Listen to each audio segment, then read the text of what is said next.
একটা মানুষ বিদেশ যা 20,000 কামাই করতে পারতেছে না, তা আমি যদি বাংলাদেশে 30,000-50,000 টাকা কামাই করতে, আমার জন্য একটা প্লাস পয়েন্ট না? আসসালামু আলাইকুম, আপনাদেরকে শুভেচ্ছা জানাচ্ছি রংপুর জেলা তারাগঞ্জ থানার দক্ষিণ হাজিপুর থেকে। দীর্ঘদিন আসলে প্রবাসে ছিলেন, তো প্রবাস থেকে এসে তিনি হাঁসের খামার করছেন এবং সেটা সফলতার সঙ্গে কিন্তু সামনে অগ্রসর করে নিয়ে যাচ্ছেন।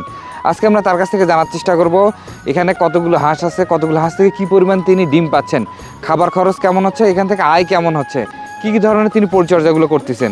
তো সব মিলে সুন্দর একটা ভিডিও থাকছে, আপনার ভিডিওটি শুরু থেকে শেষ পর্যন্ত দেখতে থাকুন। আশা করি আবদ্ধভাবে হাঁস লালন পালন করার ক্ষেত্রে সুন্দর একটা এক্সপিরিয়েন্স আজকে আপনাদের মাঝে শেয়ার করতে পারবো। ভাই আসসালামু আলাইকুম। আসসালাম। ভাই কেমন আছেন? আলহামদুলিল্লাহ, আপনি কেমন আছেন? আলহামদুলিল্লাহ ভাই, ভালো আছি। এখন বর্তমানে কতগুলো হাঁস আছে আপনার এখানে? আমার হাঁস আছে 1100। 1100 পিস? হ্যাঁ, 1100 পিস। আমাদের সবার একটা শুরুর গল্প থাকে ভাই, আপনার আসলে শুরুতে কেমন কি ছিল আমাদের মাঝে যদি একটু শেয়ার করতেন। আমি শুরুতে হাঁস লাগাইছিলাম 650 হাঁস লাগাইছিলাম, 50 টাকা দিয়ে গেছে, 600 ছিল। ওটা দিয়ে শুরু করলাম, ওটা দিয়ে 1-1.5 বছর চালাইলাম, চালার পর আবার নতুন করে 500 হাঁস উঠাইছি। এখন আমার হাঁস 1100, মোটামুটি চলতেছে, এইটা আল্লাহর কাছে শুকরিয়া। হাঁস লালন পালনের আগে ভাই আগে কি করতেন আপনি? আমি বাইরে ছিলাম, বিদেশে ছিলাম, 9 বছর বিদেশ করছে।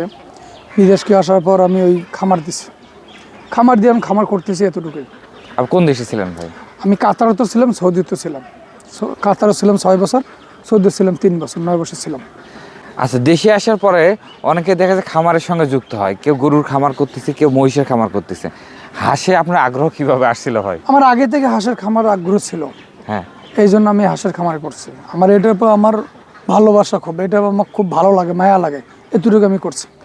গরুর খামার, আমার বাড়িতে গরু আছে, দেশি গরু আছে, আমি ওটাও পালি। আর তার আমার সংসারও আছে, সংসারও করি, এবং এটা আমার হলো মেন উপার্জন হলো এটা। আমরা 1 থেকে 1.5 বছর আগে আপনার একটা ভিডিও করছিলাম, জি। এবং সেই ভিডিওতে আপনি বলছিলেন যতদিন আমি থাকবো আমি হাঁসের সঙ্গে থাকবো। হ্যাঁ, এটা বাস্তব। আমি যে কয়দিন আমার দেহ শরীর চলবে, আমি এটা ছাড়ার মন করতে আমার নাই। আমি ছাড়তেও পারবো না, হয়তো আমি ছাড়তেও পারবো না। আমার এখন টার্গেট হলো এটা, আমি আর 6-7 মাস পালবো, পালার পর এটা বিক্রি করে দিয়ে আমি বাচ্চা উঠাবো। আচ্ছা, আমি তো মানুষের হাঁস পালছি, এবার নিজে তৈরি করব। এবার নিজে জাত তৈরি করি, আমি ডিম নেবো, এইটা আল্লাহর কাছে আশা, আর কিছু না। আপনি সারা দিনে সকালবেলা থেকে শুরু করে সন্ধ্যা পর্যন্ত কি কি ধরনের আপনার কাজ করতে হয় ভাই? আমার 8টার সময় ওদের খাদ্য দেই, 8টার সময় খাদ্য এখানে রাখি দেই। তারপর আমার এখান থেকে সেটা আরেকটা আছে, ওইখানে নিয়ে যাব, ওইখানে সারাদিন রাখবো। আবার 12:30টার সময় খাদ্য দেবো, এবং 4:30টার সময় খাদ্য দিয়ে আমি হাঁস উঠে রাখবো, এতটুকু কাজ। আর আমার কোনো হাঁসের কোনো কাজ নেই। আপনি খাবারটা কয় বেলা দিচ্ছেন ভাই? 3 বেলা হচ্ছে, সকালে 8টা বাজে দেই, 12:30 বাজে দেই, এবং 4:30 বাজে দেই। আপনি খাবারের কথা বলতেছেন, খাবারের মধ্যে কি কি দিচ্ছেন? ডাইরেক্ট ফিডে মারতেছি, আমি কোনো মিসকেয়ার করতেছি না, আপনি শুধু ফিড? শুধু ফিড মারতেছি। এখন বর্তমানে 1100 হাঁস থেকে ভাই কতটা ডিম পাচ্ছেন? 700, 750 এরকম। যদি আপনার কথা 750 ধরি, 1100 থেকে মোটামুটি 80-70%-এর মতো। হ্যাঁ, এরকম আসতেছে। আর আমার ডাউন মারার উদ্দেশ্য হলো কি, আমি ওই যে আমার হাঁসটা, আগের যে হাঁসটা আছে, এই হাঁসটা আমাকে বিক্রি করা উচিত ছিল, তো আমি করি নাই। কেন, আমার হাঁসের চেহারা ভালো ছিল, আর আমি যার মাধ্যমে হাঁসটা পালছি সে বলছে এবার হাঁসটা রাখি দাও, হাঁসের প্রসেস ভালো, হাঁসটা রাখি দাও, ওই কারণে রাখছি। আর আমি এই নতুন হাঁসটায় ফুল 1100 উঠাইতাম, তাহলে 85%, 90% আমি ডিম নিতাম।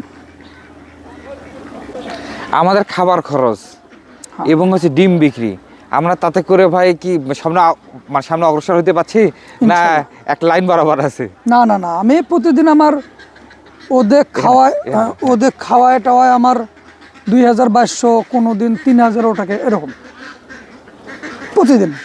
আপনি কোনোদিন 2000 টিকতেছে, কোনোদিন 3000 টিকতেছে, কোনদিন 2500 টিকতেছে। মানে এমনও দেখতেছি একদিন ডিম 800 দিল, সেদিন আমার 3000 উপরে ফেলা হয়। আর দেখতেছি 700 দিল, 2200, 2300 ডিমের প্রসেস। হয়তো কোনো দিন ডিম যাচ্ছে 15 টাকা, 14.5 টাকা, এরকমকে যায়। মানে এই বাজারটা নিয়ম নেই, কোনোদিন 14 টাকাও যাচ্ছে। আচ্ছা, তাতে করে আমরা যদি 2000 ধরি, তাতে করে আমাদের মানে প্রতি মাসে 60,000 টাকার মতো আসছে। হ্যাঁ, ইনশাল্লাহ আসে। আচ্ছা ভাই, অনেকেই আপনার দেখা যায় যে আবদ্ধভাবে পালন করতেছে, পাশাপাশি জমিতে ছেড়ে দেয়। হ্যাঁ, আপনি কখনো ছেড়ে দেন না? সব আমি জমি ছেড়ে দেই, আমি দেখি আমার জমি ছেড়ে দিয়ে আমার লস হয়। হাঁস দেখতেছি যে দৌড়াদৌড়ি করতেছে, এখানে এখানে যাইতেছে, আমার ডিম কমে যায়। এই জন্য আমার এটাই ভালো। ওর খানা উনি খাবে, আমি ওদের পাশে দৌড়াদৌড়ি করবো কিসের জন্য? ওনার খানা উনি উনি গোসল করতেছে, ঘুমাচ্ছে, তা আমি ওদের পাশে দৌড়াদৌড়ি করবো কিসের জন্য? আমার তো দরকারই হয় না, এই জন্য আমি হাঁস বাইরে ছেড়ে দিই না।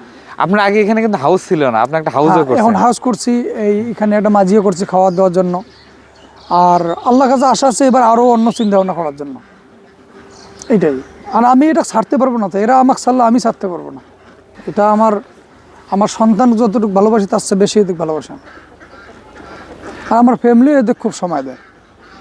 আমরা সবসময় তো আমার এখানে, আমার বাড়ি এখানে, আমি সবসময় এখানে বসে থাকি, ওদিক দেখি, এটাই। আর আমি ছাড়বো কেন ভাই?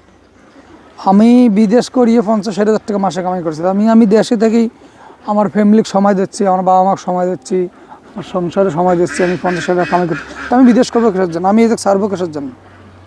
আর রোগ বলে থাকবে ভাই, আল্লাহ মানুষ কিনেতেছে আর হাঁস কি, এটা হলো বড় কথা, কিছু না। আপনি হাঁস লালন পালনের সবচেয়ে বড় সমস্যার মধ্যে কি পড়ছিলেন ভাই? আমি এ পর্যন্ত আল্লাহর মতো কোথাও সমস্যা পড়ি নাই ভাই। তো অন্য খামার অনেক সমস্যা পড়ছে, আমি পড়ে নাই। এগুলি কি আপনি রেডি হাঁস নিয়ে আসছিলেন? হ্যাঁ, আমি রেডিমেড হাঁস নিয়ে আসছিলাম।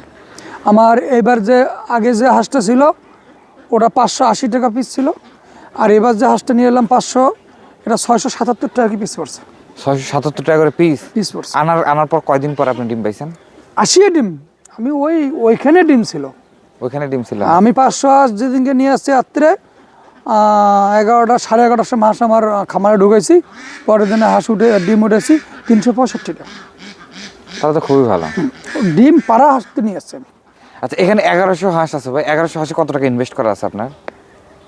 আমার এইটা মনে করেন 677 টাকা করে 500 পড়ছে, আর ও 650 পড়ছে হলো মনে করেন 580 টাকা পিস পড়ছে। তাহলে আপনি হিসেব করলে বার করতে পারবেন। 7,15,000। 7,15,000 টাকা আমি ইনভেস্ট করা আছে। 7,15,000 টাকা? হ্যাঁ, আর ঘরে আছে আমার 8 লাখ। 8 লাখ। ভাই, এক ভাই আমাদেরকে আসলে কমেন্টস করছিল বা প্রশ্ন করছিল, এই হাঁসগুলা একদিন থেকে আমি শুরু করলাম, আমরা কতদিন পর্যন্ত আসলে ডিম নিতে পারবো? 5.5 মাসে ডিম আসবে। 5.5 মাসে ডিম আসলো, হ্যাঁ। কিন্তু আমরা লাস্ট কতদিন পর্যন্ত এদের কাছে ডিম নিতে পারবো? 18 মাস ডিম নিতে পারবেন আপনি। 18 মাস কেন, আপনি 36 মাস ডিম নিতে পারবেন। শুধু 18 মাস আপনার প্রোডাকশন আল্লাহর রহমত একের দেবে, 90% থেকে 85% পর্যন্ত প্রোডাকশন দেবে। আর যেখানে আপনার 18 মাস পার হয়ে যাবে, আপনি বয়স হলে যা হয়, আজকে হয়তো পা ব্যথা করবে, মাথা ব্যথা করবে, আর আপনার যেখানে 18 মাস পার হয়ে যাবে ওই হাঁসটা ফুড প্রোডাকশন আসবে না। এটা আমি এইবার বুঝতে পারলাম। আমি যে হাঁসটা রাখলাম এই হাঁসটাতে আমাকে ডোজ মারতেছে, প্রোডাকশন ক্লিয়ার আসতেছে না। আমার 1100 হাঁসের নিম্ন, আমার যখন 560টা হাঁস ছিল, আমি না 660টা ছিল, আমি 560টা ডিম উঠেছিলাম। তা তো ফাটাফাটি ডিম পাইছে। হ্যাঁ, আর এবার মনে করেন আমি 1100 হাঁসের মধ্যে 750 ডিম উঠেছি, কারণ আমার আগের হাঁসটা যেটা ছিল ওটা আমার ডান মারতেছে। এখন পারতেছি না, ছাড়তে পারছি না। এখন আমার পুরো হাঁসটা একজাট হয়ে গেছে। যদি একজাট না হয়তো তাহলে আমি হাঁসটা বিক্রি করতাম।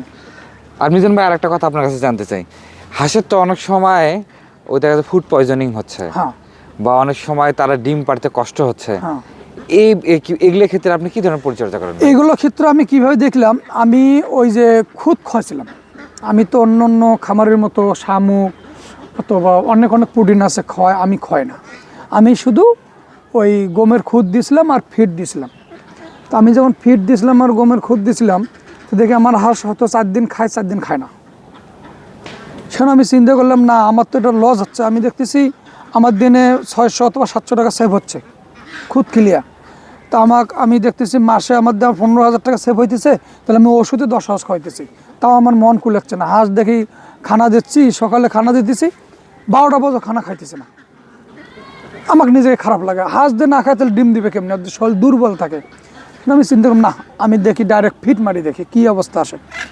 তা আমি ফিট মারলাম, তা আমার খাদ্য খাইতে 3-4 মিনিটে আমার 1100 হাঁস 50 কেজি খাদ্য খেয়ে শেষ করে। হাঁসের আল্লামত কোনো রোগ বালে নেই, হাঁসও খুব সুস্থ, আমার কোনো টেনশন নেই। ওরা খালে তো আমাকে ওরা অবশ্যই দেবে। আমি যে খাই তাহলে আমি সুস্থ থাকবো না? না খাই তো অবশ্যই আমি দুর্বল হবই। তা আল্লাহমত আমি এখন ফিট খেলে তো আমার 700 চলে যাক, সমস্যা নেই। উনি 700 দিচ্ছে প্লাস, তাহলে আমার টেনশন কিছু? ওনার খানা উনি খাচ্ছে, উনি ডিম দিচ্ছে, তাহলে আমার সমস্যার কথা ভাই। আমি কি খামার দিয়েছি প্রতি মাসে 5 লাখ কামাই করার? আমার দিয়ে প্রতি মাসে 40-50 টাকা আমার জন্য আমার বিশাল আলহামদুলিল্লাহ। আমি কি আর কী চাও ভাই? একটা মানুষ বিদেশ যা 20,000 কামাই করতে পারতেছে না, তা আমি যে বাংলাদেশে 30,000-50,000 টাকা কামাই করতে, আমার জন্য একটা প্লাস পয়েন্ট না? আমি সংসারও করতে পারতেছি, সব কিছু করতে পারছি, তাহলে আমার টেনশন কিসের? তাই বলে এইগুলো একটা ভাই কত লোককে হয়তো চিন্তা করে না আমি কম খাওয়াবো, ডিম বেশি নেবো, এটা ভুল। তো উনি এনাকে একদিন ঠকাবেন, আপনাকে 7 দিন ঠকাবে, এতটুকু, আর কিছু না। আর আপনার তো একটা কথা বললো, আমি একে ছাড়তে পারবো না, এরা আমাকে সারি যেতে পারবো, আমি যেতে পারবো না। আপনি দেখবেন খাবারটা দিচ্ছেন, পানিটা কি ভাই আপনি বিশুদ্ধ পানি দিচ্ছেন না পুকুরে যে পানি না না খাচ্ছেন? না না না, আমি মোটরের পানি ডাইরেক্ট দিই, খানাতে আমি মোটরের পানি দিই। এটা যে কোনো ভাইয়ের জন্য, উনি হাঁস লাগাইলো, হাঁস লাগাইয়া মনে করেন আমার 1000 2000 হাঁস আছে, সমস্যা কি? আমি এদিক সংসারে কাজ করতেছি, অন্য অন্য কাজ করতেছি, ওদিক সময় দিচ্ছি না, ওই খামারি লস খাবে। আপনাকে দেখতে হবে আমার হাঁসটার কি হইলো, আমার হাঁসটা খাচ্ছে না কেন, আমার হাঁসটা দুর্বল কেন, আমার হাঁসটা হাঁটতে পারতেছে না কেন, দিয়ে আমি ওরা টাইম না দিয়ে আমি একটা লোক রাখছি, ওনার তো ওনার মতেই চলবে। উনি হাঁস ঢুকাই রাখলো, ওনার মাস গেলে বেতন, হাঁস ঢুকাই রাখছে, আপনার হাঁস কি হলো, হট করে 10টা হাঁস মারা গেছে, আমাদের লস না। এটা হলো আপনার যত লোক রাখেন আপনি সময় দিতে হবে, আপনার ফ্যামিলিকে যতটুকু সময় দেন এদিকেও সময় দিতে হবে, দেখতে হবে হাঁসটা আমার কী হইলো, হাঁসটা খাচ্ছে না কেন, আমার হাঁসে খামারে এতগুলো হাঁস ডিম দিচ্ছে না কেন, হয়তো ডাক্তারের সাথে পরামর্শ করতে হবে, ইনশাল্লাহ সব সমস্যা হবে না। একটা সর্বোচ্চ পরিমাণে কেমন পরিমাণ খাবার খায় ভাই? 150 গ্রাম খাবার খাবে সর্বোচ্চ? হ্যাঁ। এখানে আমাদের 7,15,000 টাকা ইনভেস্ট করা আছে, হ্যাঁ। মাঝখানে আমরা যে ডিমটা পাচ্ছি এটা আমাদের একটা লাভ আসতেছে। হ্যাঁ, হাঁসগুলো যখন আমরা বিক্রি করবো ভাই তখন কেমন টাকা আসতে পারে? এমনও সময় হতে পারে হাঁসের যে চাহিদা থাকে, তাহলে আমি 50,000 টাকা সহ বিক্রি করতে পারবো, 500 টাকা টাকা piece। সহ? হ্যাঁ, এমনও হইতে পারে 40,000 টাকা যেতে পারে, হাঁসের উপর ডিপেন্ড করবে। আপনার হাঁসের যদি স্বাস্থ্য ভালো থাকে, যদি ওই দিক টান থাকে, তাহলে আপনার হাঁসের দাম হবে, যে টান না থাকলে আপনার হাঁসের দাম। আর এমনও অন্য অন্য খামারে আপনি হয়তো ঘুরেন, যারা পুরানো হাঁসের ছাল চামড়া থাকে না, পশম টসম উঠে যায়, আমি এখনও ওইরকম পচে হতে দেয়নি ইনশাল্লাহ। আমি ভিটামিন থাকে, যাই কিছু সব কিছু আমি ওই টাইম মতো মারি। আচ্ছা, আর একটা কোশ্চেন, আপনার এখানে শেডটা ভাই অনেক বড় আমরা দেখতেছি, শেডটা দৈর্ঘ্য অবস্থা কেমন আছে? এটা আমার 120 ফিট আছে। 120 ফিট কি দৈর্ঘ্য? হ্যাঁ, এই লম্বাটা 120 ফিট আছে। লম্বাটা 120 ফিট। হ্যাঁ, আর আর এটা আছে হলো 15 ফিট আছে। আচ্ছা, প্রস্থটা 15 ফিট। হ্যাঁ। শেডটা করতে কেমন খরচ হয়ে গেছে ভাই? 8 লাখ টাকা গেছে আমার। 8 লাখ টাকা? ফুল 8 লাখ টাকা গেছে। আমি যে শেড করছি, আমি সেটা গরুও পালতে পারবো, লেয়ারও পালতে পারবো, কোনো সমস্যা নেই। হাঁসের খামার তো এমনি একটা চালা উঠে করা যায়, আমি এমন প্রসেসে করছি হয়তো একটা লেয়ারের খামারের মতো। আমার ফুল 8 লাখ টাকা গেছে শেড করতে। আপনার হাঁস লালন পালন করতেছেন, আরো স্বপ্ন কি আছে ভাই আমাদের মাঝে একটু যদি আমার share স্বপ্ন করে কিছু নেই, আমি এইটাই থাকবো। আর আমার ওই ঘরে আমার গরুর ফার্ম আছে, এইটা 2টা, আর আমার কিছু নেই। আর সংসারী বাবার যে জমি জমা সংসার এতটুকু, আর আমি কোনো চিন্তা ভাবনা নেই। আর আমি সময় দিতে পারি না যে ভাই, আমার অন্য অন্য বিস্কুট চিন্তা ভাবনা আসছিল, তো আমি সময় দিতে পারি না। আমরা অনেক খামারের কাছে গেছি বা অনেক খামারে আমরা আসলে যাই, তো আমার যেটা আর কি দেখা বা এক্সপিরিয়েন্স বা আমার যেটা অভিজ্ঞতা হয়েছে, যদি একদিনের বাচ্চা থেকে শুরু করে আমাদের কিন্তু ভ্যাকসিনটা অবশ্যই করতে হবে। একদিনের বাচ্চা আমি যখন নিয়ে আসবো, 20 দিনের মাথা আমাকে একটা ভ্যাকসিন দিতে হবে, ওর 45 দিনের মাথা একটা ভ্যাকসিন দিতে হবে, 3 মাসের মাথা একটা, 6 মাসের মাথা একটা, 4টে ভ্যাকসিন করাই লাগবে। 4টে ভ্যাকসিন করলে আমরা ডাক পেলে থাকি অনেক অনেক রোগ থেকে মুক্ত পাবো। আর বাকিটা আল্লাহ পাক। হ্যাঁ, বাকিটা আল্লাহ পাক। আমাদের যেটা করণীয় আমাদের করতে হবে ভাই, করার পর বাকিটা আল্লাহ পাক। এমন হইতে পারে আপনি 10টা ভ্যাকসিন করছেন, আপনার হাঁস সব মারা গেছে, কিছু করার আছে? কিছু করার নাই। আর এমনও হচ্ছে আপনি একটা ভ্যাকসিন করেন, আপনার হাঁস আল্লাহ আপনাকে রাখছে, এটা কিছু করার আছে? সব কিছু মালিক আল্লাহ পাবে। এরপর সতর্কতা, আমাদের 4টা ভ্যাকসিন করতে হবে, যেটা নিয়মে। হ্যাঁ, নিয়ম করতে হবে। হাঁসকে খাবারের পাশাপাশি বিশুদ্ধ পানি দিতেই হবে ভাই। দিতে হবে। ঘরটা হইতে হবে সম্পূর্ণ আলো বাতাস যেন পায়। হ্যাঁ, এটাই তো? এইটাই হলো কথা। আপনার ঘরে এই যে আমার যে ঘর, আমি মাসে 4বার থেকে 5বার আমি স্প্রে করি। আর আপনি যে ময়লাটা দেখলেন, এটা আমি 5 দিনের মাথা আমার পরিষ্কার করা লাগবে। আর আমি বালু তো অলরেডি আনি রাখছি, এই যে শীত না হলে তাহলে আমার গরম আসলে আপনি বলতেন বলে এখানে আপনার হাঁস থেকে আপনি বিশ্বাস করতে পারতেন না। আমার বালু দেওয়া থাকতো, আর হাঁসের পায়খানা হলো পানি, যেখানে পড়তো শুকিয়ে যেত। আর আমি সকালে করে এমনভাবে ঝাড়ু দিতাম, আপনি খানা খাইতে পারবেন আমার ঘরে। অনেক লোক আসছে, আপনি এখানে হাঁস এতুলো রাখেন, আপনার ময়লা কই? আমি ময়লা হতাম ভাই, এটা হলো পরিষ্কার করতে হবে সবসময়। আপনি তো পরিষ্কার, আপনি নিজে একটা আপনি খারাপ জায়গাতে আপনার অসুখ হবে না? না না, অবশ্যই। তা আপনার জায়গাটা আপনি পরিষ্কার করবেন না? আপনি পানি খাওয়াবেন, ওই পুকুরের পানি, এটা পানি খাওয়াবেন, তাহলে আপনার তো রোগ হতেই পারে। আপনি যে এখানে ভাই হাউসটা করছেন এবং এখানে খাবার দেওয়ার জায়গা করছেন, এই জায়গাটুকু করতে কেমন খরচ হয়েছে ভাই? এটা আর কত খরচ হবে? ওটা মনে করেন ইট ওইখানে দিছিলাম 400 ইট দিছি, এখানে 500 ইট দিছি, এতটুকু। আর মনে করেন আমি এই যে ওখানে পানি দিছি, সকালে পানি দিছি, দুপুরে পানি শেষ করলাম, এবং দুপুরে আবার পানি দিলাম, ওই পানি ওরা খাইলো, খেয়ে আমি উঠে নিলাম হাঁস। আর আমার প্রতি মাসে বিলে আসে মনে করেন 3,000 3,500 টাকা। এখন তো শীতকাল, এখন মোটামুটি 7টা থেকে 7:30, সকালে রোদ উঠছে, আমরা রোদের সামনে দাঁড়ায় আছে, আমাদের ফেসগুলো কিন্তু লাল হয়ে আছে। অবশ্যই এখন হাঁসের মানে ওইরকম সমস্যা নাই। না, কিন্তু ভাই গরমকালে প্রচন্ড গরম থাকে, আপনি গরমকালে কি ধরনের পরিচর্যা করেন ভাই? আমার গরমকালে ভাই আমার এই হাঁস যখন আমার এই যে স্কিন শেষ হয়ে যাবে, ধান কাটা শেষ হয়ে যাবে, আমি 8:30টার মধ্যে আমি হাঁস নামাবই, চকের মধ্যে নামাবই।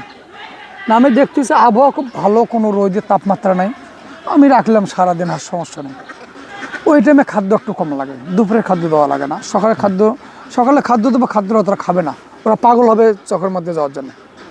গেল রোদ উঠেল, অতিরিক্ত রোদ উঠেল, আমি 11:30টার মধ্যে হাঁস আমার সেটা আবার আছে 50 লাগবে, পানি গরম হয়ে গেল। আর ওই পানি যেখানে গরমে ওনার বডিতে পাবে, উনি চাকলে হবেই, এটা মাপ নেই। হয়তো আবার বিকেলে দেখলাম আবহাওয়া ভালো হলো, 3টার সময় নামাই দিলাম হাঁস, ফির মনে করো মাগরিবের আগ পর্যন্ত রাখলাম, আমি উঠে রাখলাম এতটুকু। আর রোদ বেশি হলে আমি হাঁস নামাবোই না। আর দেখছেন না এবার কি আবহাওয়া গেছে, তাহলে হাঁস আমি দোলাত নিয়ে ঘাস মারবো নাকি? আপনি যেন ভাই মেইনলি অনেক কিছু জানার বিষয় আছে তো, তাই তো? অবশ্যই ভাই।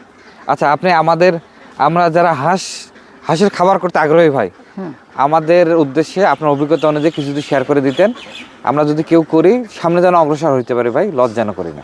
ভাই শোনেন, আমি আপনার কি বলে, মানুষ লস খাবে কিসের জন্য?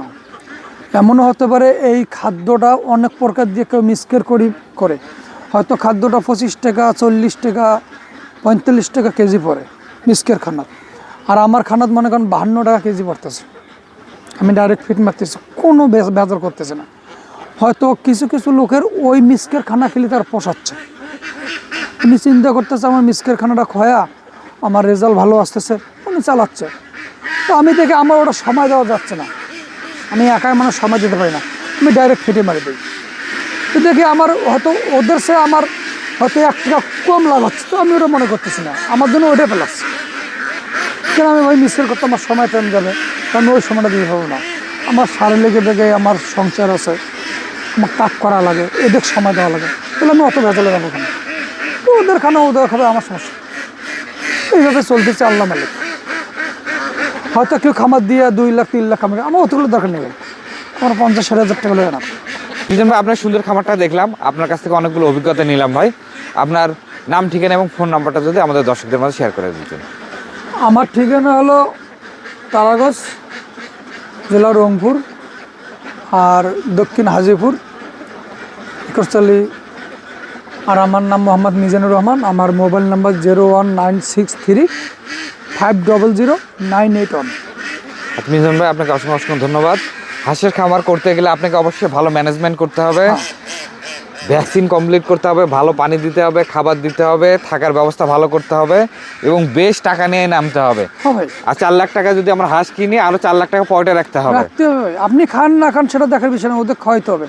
আর একটা কথা, কিছু কিছু নতুন লোক আছে, হয়তো বাচ্চা পালতে সমস্যা হয়ে যায়, তাদের জন্য একটা প্লাস পয়েন্ট, উনি করবে, রেডিমেড হাঁস নিয়ে আসবে আপাতত প্রতিটা মানে শিকার জন্য, মনে করেন শিখের তো শেষ নয় ভাই। আর একটা কথা হলো কি, এরা এমন একটা জিনিস, পশু পাখি হয়তো কাউকে মানে না। আর একটা সবসময় চিন্তা করতে হবে, আমি যে হাঁসটা নিয়ে এলাম, খামারটা দিলাম, আমাকে নিজেকে একটা পরিবেশনা করতে হবে, মানুষের কিন্তু করতে হবে। হয়তো কিছু কিছু বড় লোক আছে ভাই, টাকার অহংকার বেশি, টাকার অভাব নাই, হয়তো মানুষ রাখলাম 2টা, ওরা করতেছে, ওরা করলে হবে না, ওনাকে দেখতে হবে। উনি একবার যত সময় না পাক, একবার অত আসি খামারটা অনেক পরিচালনা করতে হবে। আমার হাঁসটা কীরকম হইলো না হইলো, ওই লোকগুলো কাছে জিজ্ঞাসা করতে, হাঁস খাইলো কীরকম আর ডিম দিল কীরকম, এটা শুনতে হবে। উনি কাকে আমার টাকার অভাব নাই, হাঁস আমার একটা শখ পালতেছি, তাদের জন্য ভাই এটা অন্য হিসাব, বুঝতে পারছেন। আর একটা প্লাস পয়েন্ট হলো, উনি 1 বছর এডিমের হাঁস নিয়ে আসুক, হাঁসে পালুক, পারলে বুঝতে পারবে বলে আমার এডিমের হাঁসটা আনি কী হইলো না হইলো, ওর আবার বাচ্চা উঠে এলো। যেমন আমি 2 বছর থেকে এডিমের হাঁস পালতেছি, এবার আমার ভাই পুরো টাকাটা আমি বাচ্চা উঠাবো, আমি 2000 বাচ্চা উঠাবো, ওখান থেকে যা আল্লাহ কাটবো, কাটার পর যেটা রাখবো আমি ওটা ফুল ডিম ভরা হাঁস রাখবো, এতটুকুই। আচ্ছা মিজান ভাই, ভালো থাকবেন, আপনার খামার আরো বেশি বড় হোক, আল্লাহ তাআলা আপনাকে হ্যাঁ, সুস্থ দোয়া রাখুক। করবেন আপনাকে এটা। সুস্থ রাখলে আপনার খামার আরো বেশি হ্যাঁ, এটাই। আপনি সামনে অগ্রসর করতে পারবেন। তো দর্শক বন্ধুরা, আজকের মতো বিদায় এই মিজান ভাইয়ের সুন্দর হাঁসের খামার থেকে। সবাই ভালো থাকবেন, সুস্থ থাকবেন। যারা চ্যানেলটি সাবস্ক্রাইব করেন নাই, সাবস্ক্রাইব করে দিন। আজকের মতো বিদায়, আল্লাহ হাফেজ।